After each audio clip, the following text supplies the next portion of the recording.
pink load base do mangane tabane sisina mayam glass bit golden machu duni yam kuppe sise kha singse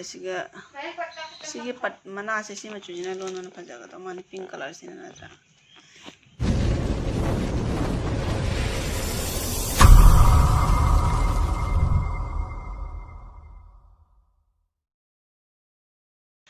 Hello ma'am puna mako my angels mong channel da ma'am butaram nokche ma'am video kuire ni humni sure thangata ba ni humni buele accept ta bu parak ta thangata ba adum short mate thangale adu ma'am hojik se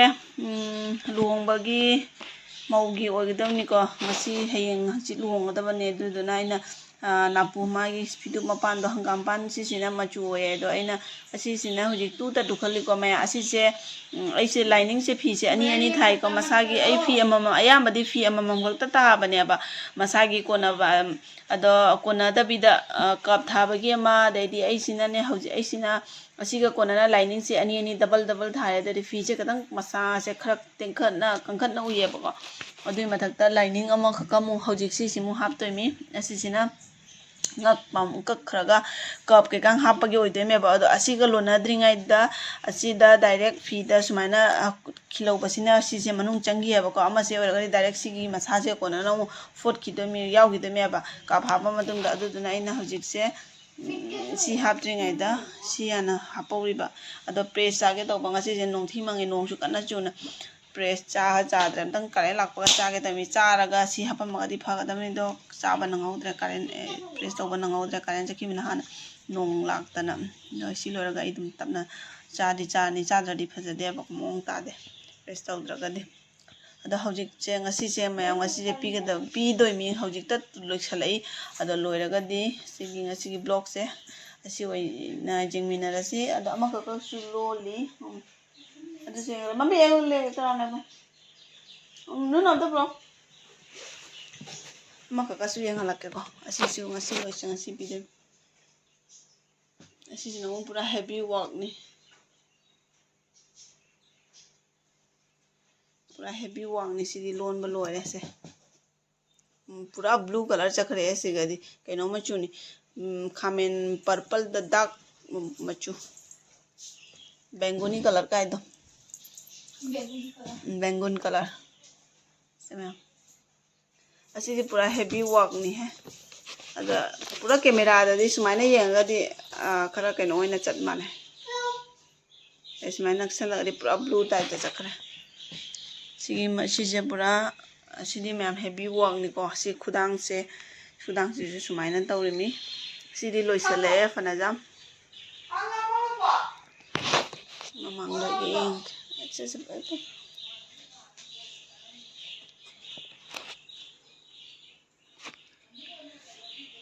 loidi loisale fan asidi loi baga chamana re da si lon ma khopa loisale maning da khaji khra wale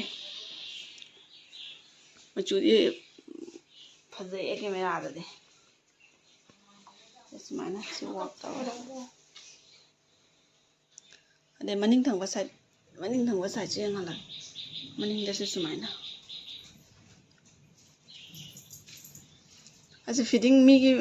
fitting di fotre ko ado hujik ngaksam je si maning je lon ba loirani maning je ju ade si matak matak khara futa khara hapirani ade di si gi di loire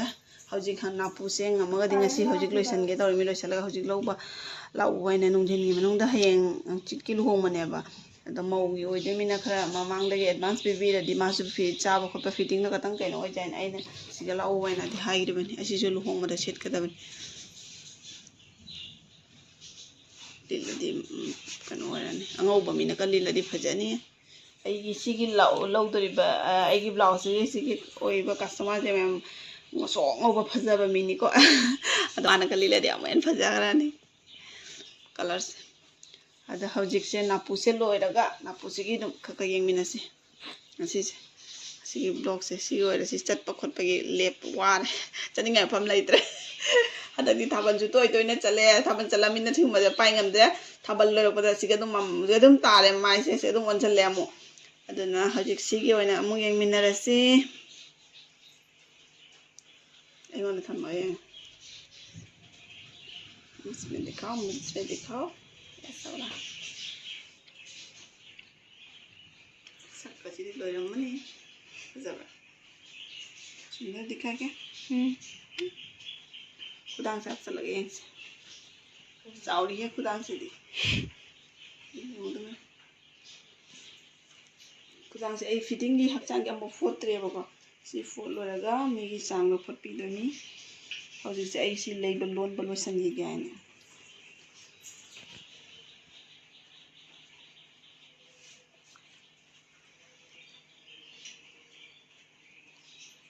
Kon hati biasa kau. Utpat tahu ini. Ikaw? Nang ngasih di loin nang sini school bani nih school am bau catre. Jadi nak utpat tahu sih jeng. Kau nunu sih utpat jam tahu bahiko. Ayaja. Pero kuah kasar ini ya.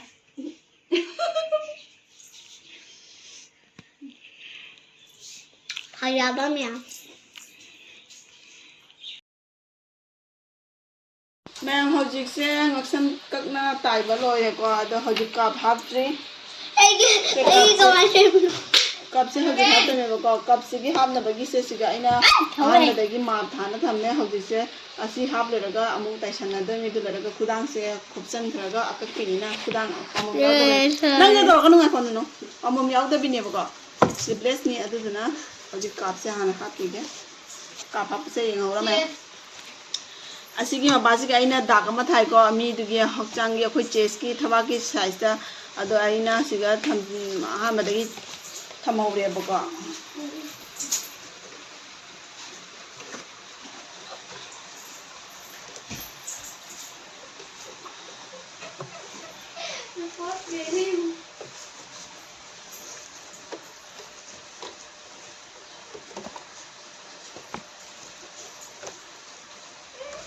Pajana thamaga di hapaga di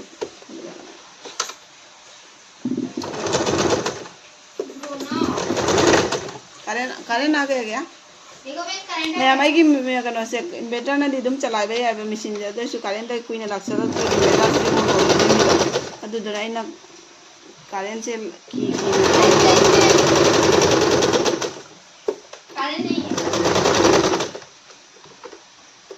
मैं machine ना मनिंग थंग बसाई निको थंग मता machine ना मनिंग थंग बसाई मागी थिलिबा sequence से पूरा गोल्डन ने को अदुना मंगान याम तारे फजदे मैम कमेंट दा हाइबिरमु अदो मथंग मथंग अमु हापचरके वीडियो से आतैसु लैदि को ना ब्लाउज सिंग से खुदांग से फजद्रा खुदांग से फी ऑप्शन का ले लगा यंग लगा तो मैम यंगंद्रे नुंगाइररोय को आइना लिसलु बाइदो मिनासु काय केना तौगिनी अदुना आइना इतलगा यंगंद्रा अदुम अजाबा मिउरदि अदुम हाइरगा अदुम खंगनबा इमानबि के कांगवरदि दुम आई लुम लिसलगा यंगहल्लि दुनिको तो ngasiगी सिदि खरासु फजना केनो हैप्पी वर्क ओइरे अदुना आइना अदुम मखादा आइना इंस्टा दा थांगत पे इंस्टा पेज दा थांगत केना फोटो कापम बनेबा शूट तौरम बने